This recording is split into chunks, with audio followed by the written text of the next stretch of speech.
This is The Dragon's Roar by Priestess of Groove, narrated by RileyRoxx. Chapter 46, Aemon 14. Aemon stared up at Dragonstone from the safety of the flagship Prince Rhaegar. He had to repeatedly glance around to reassure himself that he was not King Jon Snow, first arriving to treat with Daenerys Targaryen in his other life. Instead of the solid and reassuring presence of Sir Davos, he had the solid but decidedly aggressive presence of Jaime Lannister. He did not like the dark look Jaime had as he was eyeing the castle, but he knew Jaime well enough to know that he was not bloodthirsty for its own sake. They had a plan. Among the many things that had been drawn up in the 2 weeks since the vassals of Dragonstone had pledged their allegiance to him, it was the terms of surrender. Just as with King's Landing, the object was to take it without bloodshed. Stannis didn't have any more forces besides his personal soldiers of the keep. They had part of the Westerlands, part of the Vale, and the vassals of Dragonstone. Bronze Ron had finally arrived a week prior, and was promptly asked to join them in the event that Stannis decided to hole up in Dragonstone, like he did Storm's End. His uncle Ned was left temporarily in charge of the Seven Kingdoms, with the majority of the Northern and Riverland armies to keep the peace. Tywin Lannister was still a rogue element to Aemon, though he hadn't done anything to warrant suspicion so far. He was left in King's Landing. It had been a point of contention as to whether Jaime or Ned would accompany Aemon. Lord Jaime is hand of the king. He is meant to step in and rule when the king cannot. I am but a lord, his uncle had argued. You're right, uncle, but you don't know Stannis. I want someone with me who knows what to expect from Stannis, and who may even get under his skin a little. Jaime is perfect for that, Aemon replied. Not to mention he and I are on the same page for once. It seems in matters of military, him and Jaime rarely differed, and only had small disagreements regarding which part of which army was going to load up onto the ships. Robert Baratheon had left them with a depleted fleet of little more than 10 ships left to their name. Their maintenance was suspect, especially since Stannis, who had been Robert's master of ships, had fled some months ago when he realized the danger of poking the lioness. His new master of ships, Lord Valerian, had coordinated the inspection of the remaining ships and declared them serviceable for their purposes. But he had insisted that Aemon and Jaime be on his personal ship, and now they were headed into the bay where a retinue of Stannis Baratheon awaited. Aemon had written a letter to put to bed any further thoughts of rebellion, outlining the possibilities that ended with the outright extinction of his house. A few days later, Aemon had received a reply that was as gruff and as pointed as Stannis himself. I will hear your terms. In no time at all, he and Jaime were aboard the ship's tender being ferried to shore. Aemon stared up at Dragonstone and expected Drogon to swoop behind the castle, tearing through the sky with a ferocious cry that chilled the blood of all but the bravest. He hadn't been certain then that he wasn't going to his death, but they had needed the dragonglass. I'm back here to negotiate for it again. Not that Stannis needs to know that, he thought. Indeed, Dragonstone meant nothing to him. He had to read that in the time of the Targaryens, the Crown Prince was First Lord of Dragonstone, suggesting it was the seat of the waiting heir. He certainly had no heir yet. Perhaps his first gift to Dany would be this castle. Encountering her in this dark domain on the hall's dark throne was a study in contrast. She shone like a star, with her ivory skin and silver hair, lighting up the darkness around her. And yet, Dragonstone had seemed complete with her there. She hadn't been there for long when he visited, and yet he could not picture anyone else sitting on that throne. It suited her fierce demeanor. He was shaken from his reverie by a nudge. "Quit daydreaming," Jamie whispered into his ear. "You need to focus." "We haven't reached shore yet," Aemon sniped back. "You know very well they'll be studying you, looking for the boy.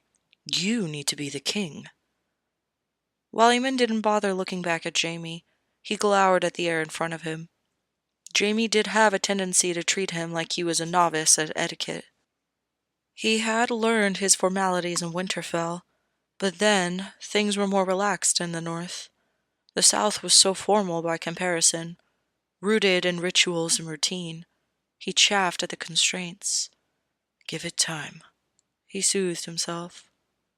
There was nothing wrong with bringing some northern informality to the uptight pricks in the south, but as with many things, the south had to be eased into it. Sir Davos was standing on the beach with a retinue of guards, just as stolid as he remembered. He struggled to keep the longing of having such a steadfast and loyal man by his side as hand once more. Jamie was his friend, but he was moodier than ever. He tried to reel in his temper, but his responses to anything had a tendency to be clipped and abrasive. It was clear to Aemon that he was struggling with the pressure and expectations that came with being hand to the king. When the tender finally scraped the sandy shore, Aemon leapt out and splashed into the surf towards Sir Davos, trying to ignore the icy water that seeped into his boots. Jamie was right on his heels, as well as Sir Aerys Oakheart and Sir Preston Greenfield. "Your Grace." Sir Davos greeted him with a curt bob of his head. "Sir Davos Seaworth," Aemon replied. He heard Jamie take a breath, and he stopped in his tracks, trying to keep from wincing at his missteps. The old smuggler raised his eyebrows. "You've heard of me?" "Lord Valerian mentioned that you were the last lord by his side. From what I've heard, Lord Stannis is a man of protocol. He wouldn't dare insult a potential enemy by sending anyone less than the next lord of high rank," Aemon quickly said. Sir Davos continued to give him a particular look. "Fair enough, I suppose." They turned to head up the long staircase to Dragonstone. "Jamie's right. You need to focus," he berated himself, his heart pounding. They couldn't afford for him to be careless and show flashes of knowledge he shouldn't have. It would only serve to cause suspicion to grow. The stairs gave him a mercifully lengthy period of time to gather his thoughts and composure once more. It would not do for Stannis to have him on his back foot by happy coincidence. Aemon still found it difficult to concentrate, as old memories surfaced like whales. He expected to turn the corner and see a row of Unsullied guarding their queen. He held his breath when the door to the throne room opened, expecting to see the silvery hair of Daenerys. She had sat in the throne like a cat, soft and regal with a superior demeanor. She had claimed her throne and acted like it. He exhaled in disappointment as soon as he saw the dour, gray face of Stannis Baratheon. He was so gray, in fact, that he nearly blended into the stone, looking stiff and uncomfortable.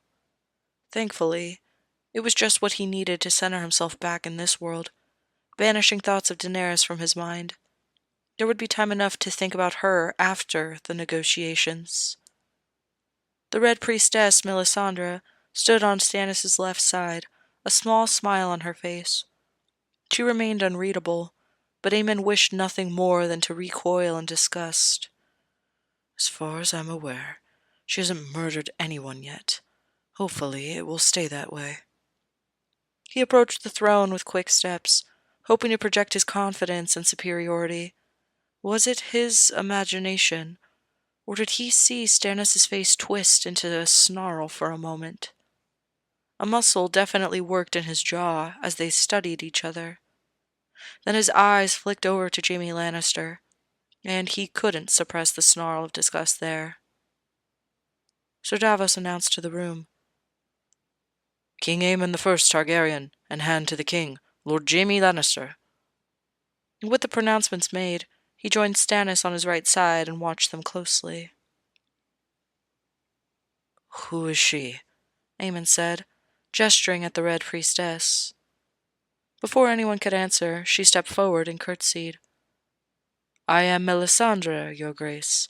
I serve as Red Priestess for the Lord of Light, R'hllor. What is your purpose here? As I understand it, our negotiations are to be with Lord Stannis Baratheon. I am Lord Baratheon's confidant, she replied with another bow of her head. And he wants you here? Aemon asked. She stays, Stannis replied with a curl of his lips. Your grace. A priestess from the Red Temple. I never took you for a man of faith, Jaime sneered. And what would you know of faith, Lord Jaime? Stannis replied. Enough. Are you certain, Lord Baratheon, that you want to start off these negotiations with snide remarks? A tense silence stretched until Aemon nodded and said, Lord Stannis Baratheon, my Lord Hand and I are here to negotiate your surrender. I'm prepared to be lenient, but I recommend you not to take that for weakness. Your brother Renly already made that mistake. He shall pay for it with the rest of his life. Understood? Stannis bristled from where he sat. And what shall Renly's fate be? Death? The wall? Stannis jerked in response, though remained as stern and forbidding as always. He nodded and said, You don't look much like your father. So I'm told, Aemon replied, trying to keep the annoyance out of his voice. It seemed doubt in his heritage would hang over his head until he was able to marry Daenerys to secure his legacy. Stannis huffed.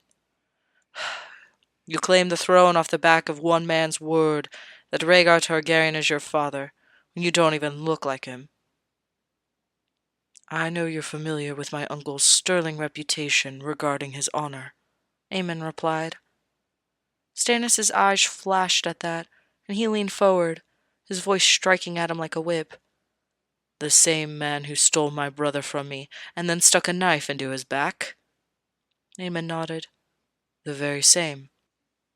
Ned Stark's word is worth less than worms in the dirt, Stannis barked. He was trying to needle Aemon into a reaction. He received a shrug for his efforts. In your opinion, men can understand blood trumping friendship. My brother didn't, Stannis said, becoming stonier still with his anger. We're not here to discuss the relationship between you and your brother, Aemon barked. We're here to discuss the terms of your surrender. Instead of acknowledging Aemon, Stannis instead turned his gaze to Jaime. And you, committing such an unholy act before the Seven, fathering your sister's bastards.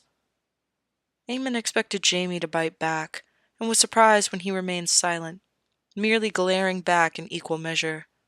Enough of this.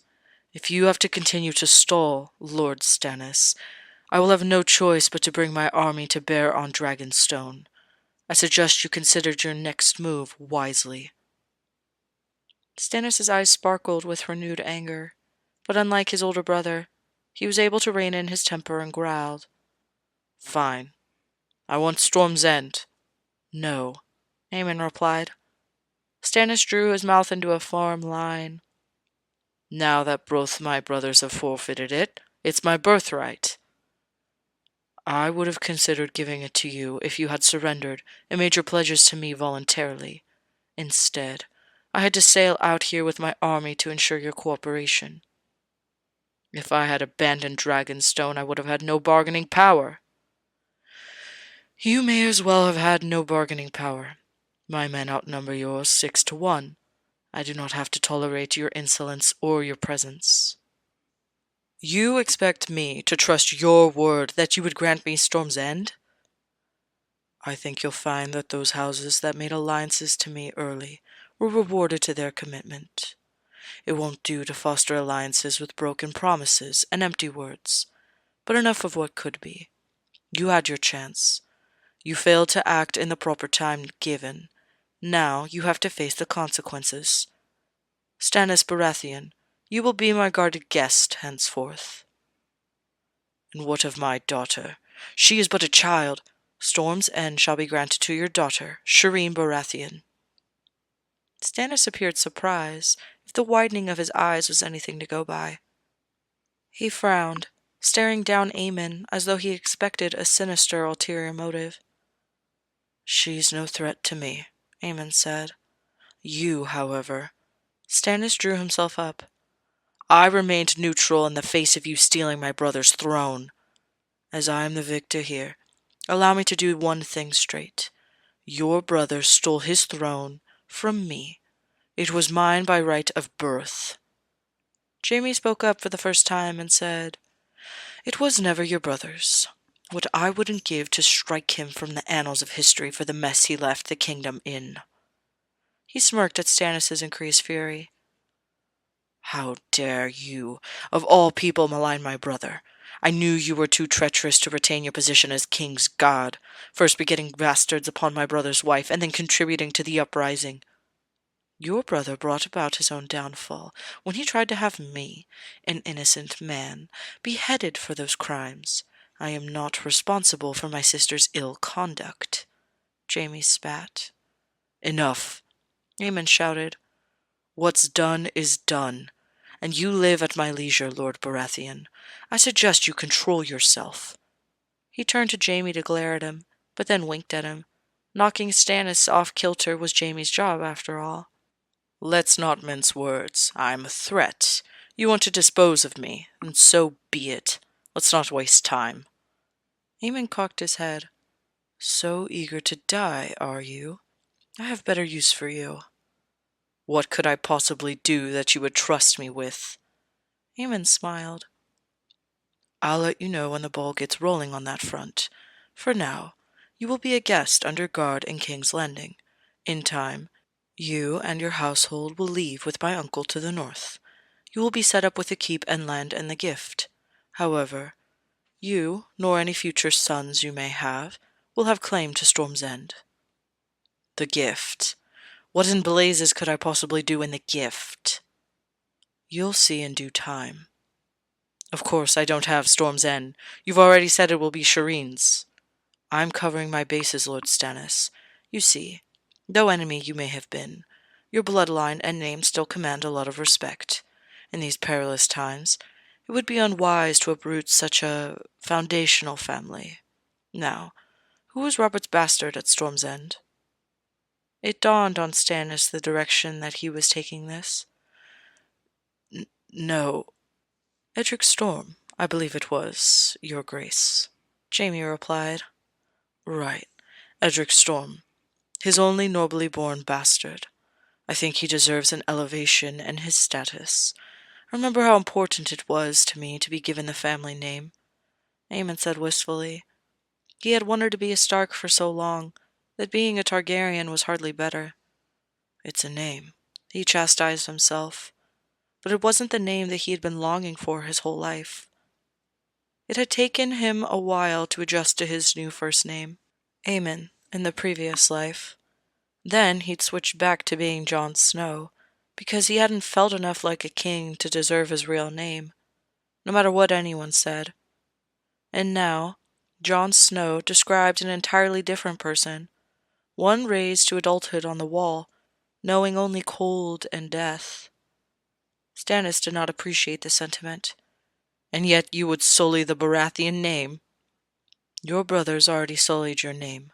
Giving it to a bastard can only improve it," Aemon said. "Shireen Baratheon will be betrothed to Edric Baratheon so that they might rebuild the once great and noble house of Baratheon." "My daughter doesn't deserve this." "Then you should have pledged yourself to the king when you had the chance," Jaime said. "There's still a better fate for her than what you did," Aemon thought, and he had to bite the inside of his cheek to keep himself from blurting it out. "And what of my brother?" Aemon raised his eyebrows, and Jaime glared. "Your Grace," Stannis replied through gritted teeth. "What is to happen to Robert?" "Robert Baratheon is to be executed for his crimes against the crown and inciting rebellion. You shall be close to Renly, at least, if you care to make amends." Stannis growled. My brother's crimes. What about Lord Tywin's? I give you the courtesy of learning your brother's fates. I do not need to give you the courtesy of rewarding others. His voice cracked with the force of a whip. The silence that followed hung in the air until Aemon turned. Sir Davos Seaworth, since Lord Stannis surrendered peacefully, I will allow you the opportunity to pledge yourself to me and walk away from Dragonstone a free man, with your house and titles intact. If you fail to pledge to me, I will be left with no choice but to strip you of your lands and titles. Do you accept? Sir Davos looked staggered, and he glanced at Stannis, but Stannis kept his eyes straight ahead and did not acknowledge him. The old smuggler, unconsciously, clutched at the pouch at his neck that kept his bone fingers and allowed the silence to stretch. Aemon waited with bated breath. His sons are all alive this time. They did not perish in the battle of Blackwater Bay. He has other reasons to live for, and not just Stannis. Begging your pardon, your grace, but it's Lord Stannis Baratheon who elevated me. It is not in my nature to abandon those who are loyal to me. Lord Stannis, when I am through with him, will not have the status to command all but the lowest. You will be ranked higher than him. Where you go after you pledge, I care not. But your allegiance is to me and to me alone, since I am your Lord Paramount and King. Aemon replied. Please, Sir Davos, see reason. Sir Davos swallowed, and then a light came to his eyes, and he said, After I pledge my loyalty to you, your grace, would it be possible to pledge myself to Lady Shireen? With her lord father cast down, she will lack for company. It may please her to have a familiar face nearby. As I said, I care not where you go once you pledge, Aemon said, though his heart soared at Sir Davos's response. The plan was to have Shireen in King's Landing for the time being, then foster her elsewhere. Tyrion had suggested appointing her to be Sansa's lady-in-waiting when she wed Lord Willis. Sansa was polite and sweet, and would take no notice of Shireen's flaws. It meant that Sir Davos would be accessible for the time being, and since he was a vassal of Dragonstone, he hoped it wouldn't look too strange to see him conversing with the old smuggler. What of my lady wife, your grace? Stannis asked.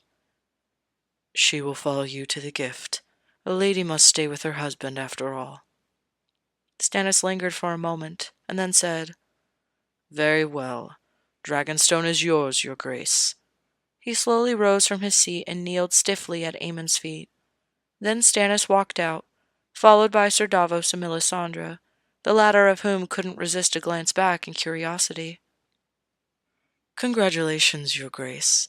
Your ancestral home is yours, and the final Baratheon has been removed, Jaime said dully.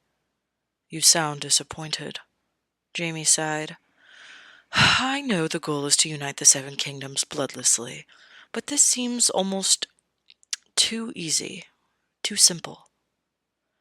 Just because it isn't exciting doesn't mean it was easy, Aemon replied, staring at the seat of Dragonstone. The Iron Throne was his. He didn't need the dragon seat. The vassals of Dragonstone abandoned Stannis Baratheon. He had fewer than 5,000 men left. You said yourself, he wasn't suicidal. He wouldn't dare lead his men to slaughter. Let's not forget that's exactly what he did before, Jaime whispered with a troubled look. He's not so far gone this time. Perhaps I can send the Red Priestess away before she gets her hooks into him, he muttered. What purpose would that serve? Turning Stannis into a rebel. He can't get her anywhere. She's looking for Azor Ahai, the prince who was promised, Aemon replied wistfully. He's supposed to appear before the War for the Dawn. She suspected I might be the one. Jaime gave him a sharp look. You're wondering if she's right. You were dead, Jaime. I had just killed you. And at your death, my sword came alight with flame. The Night King was set ablaze. Why didn't you say something before? Jaime hissed. There have been farther important things going on. I was alone at Winterfell when I woke up in this world. It slipped my mind before you showed up, Aemon whispered back. Jaime shook his head. looking agitated and nervous. Aemon had never seen him like this. Just as he was about to ask, he said, "Swords just don't light on fire. Beric Dondarrion's did. That was a trick. It's clear now he is not the prince who was promised either. I don't like this," Jaime replied, stepping away from him. "We don't need these delusions of grandeur." "Are they delusions? What if she's right about the prophecy?" "It is not enough that the gods brought you back. Now you must be a hero straight from a prophecy," Jaime said tersely. "If you'll excuse me, Your Grace, I think I will get some fresh air." Aemon watched him go with trepidation. What have we gotten ourselves into? Aemon looked around the stony room in disdain. Even Winterfell is warmer than this, he thought. There was a fur thrown beneath the bed, and a fire stoked in the fireplace, but a chilly dampness seeped through the stone into his very bones. It was not as cold as the wall, was anything, but there was a distinct difference to this chill, like he had just stepped in from a drenching rain. He paced his room restlessly, the absence of company and a sharp pang in his breast. Ghost was in King's Landing, because he wanted his wolf free to run around. Jaime was stewing in his own room, and Daenerys was across the narrow sea, in the middle of the Dothraki Sea. "We'll be together soon, Dany. This room suits you better than I," he said as he glanced around. If he closed his eyes, he could see her stretched luxuriously across the pillows on the sofa, languidly reaching for a glass of wine, with a smile on her lips. He could just imagine a sleep gown hiding her figure from view. He bit his lower lip to stifle a groan. He abruptly turned away and stepped through a door out onto the balcony, into the blowing wind. The ocean roared beneath him as he peered out over the darkened sea. He could see lights seemingly floating in the air as the ships bobbed atop the crashing waves. It was a clear sky, and he gazed at the expanse of stars in wonder. His eyes sought the patterns of constellations that he had long learned. "It's too far in the south to see the Wolf's Head," he mused. But just as he was seeking the less familiar constellations of the south, his eyes fell on a red smudge, and he froze. "My dragon's births were heralded by the red comet in the sky." Her voice came to his mind so clearly that he started for a moment to see where she was. He sighed, but then stared. "Does this mean that the dragons are born?" he pondered. "Is my dragon hatched, or does it still need to undergo the ritual?" Just as with his sword coming alight, the detail of the red comet had completely slipped his mind. "Gods, Dany, I hope you're safe." He sent a prayer in the wind. A knock startled him out of his thoughts. "Yes." "Your Grace, the Red Priestess wishes to speak with you," Sir Preston Greenfield relayed through the door. He frowned. "Now that Stannis is disgraced, is she trying to cozy up to me?" He was of a mind to send her away, but a burning curiosity persuaded him to say, "Let her in." All the same, his hand rested by the knife in his belt. She glided in and dipped into a curtsy. "Your Grace, most impressive. There are few who can resist the shedding blood when given the opportunity, and yet you've taken none." "Speak your peace, priestess. I have little patience for the deviltry of your religion," Aemon snapped. Her smile faltered momentarily, but then it returned. "I beseech you not to dismiss me in haste, for I believe we have much in common." She drifted further into the room, closer to the balcony. He followed her movements and itched to level his sword at her breast.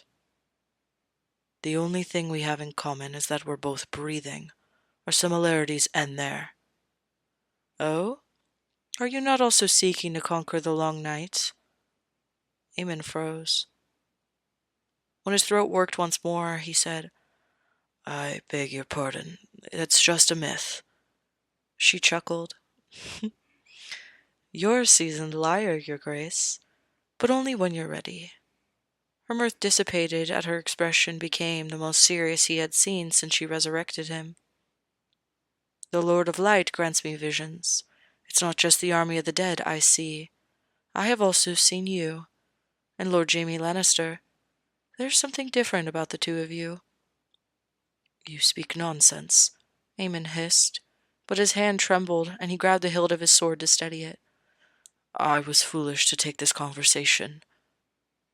"This is not your first life in this world," she whispered. Aemon drew his sword and held it against her neck. "Utter those words again, and it will be your death." While he hadn't expected to see terror on her face, the newly steeled resolve was not it. Then he cursed himself. "Fool, you just confirmed it." "You move, you speak, but your eyes show you not to be a boy of 7 and 10, but a man of much greater experience that few others can possibly speak to." "I was well educated, well raised, nothing more," he said. "You lack the fiery impulse that accompanies the boys of your age. You are tempered, disciplined from your past experience. With Stannis' surrender, it becomes clear you bear the favor of the gods. The men of Dragonstone have listened to and are spreading the word of the bloodless king." "And which gods might those be?" Aemon asked guardedly. She smiled. "The Lord of Light doesn't have to be the only god, merely the one I follow, the one who granted me my gift. I have looked into the fire, and I've seen your likeness and that of Lord Jaime Lannister's leading the people. The long night will soon be upon us. The people of Westeros will need you in this dark time." Aemon opened his mouth, but the words never left. He then cleared his throat and began again. "Are you familiar with any legends surrounding a sword alight with flame?" She stiffened and gave him a sharp look. "Only the prince who was promised wields a sword of flame.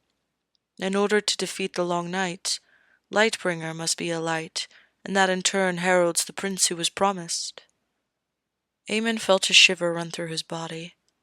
"The sword came alight when I skewered the Night King. Am I this prince who was promised? Is that the reason why I, of all people, was chosen to be returned to a time before? Then what of Jaime?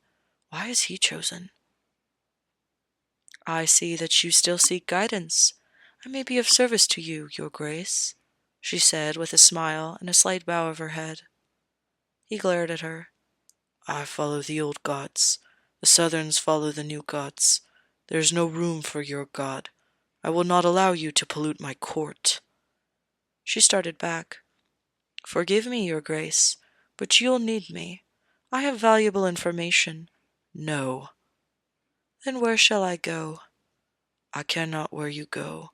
However, if I hear even a rumor that a red woman is burning people in the name of her god, I will have you killed." She shrank back, but there was a longing on her face. "I have only the purest intentions." "There is nothing pure about burning people alive. It is murder, and you will be beheaded for it." "Yes, your grace. Understood," she replied quietly, and with that, she curtsied and waited with her hands clasped like she was a septa of the 7. "You may leave," Aemon said. He turned back to the balcony, hearing the door shut with a soft click, and once more stared up into the sky at the sight of the red comet. "The long night will be upon us before we know it. I shall start the mining at the earliest convenience."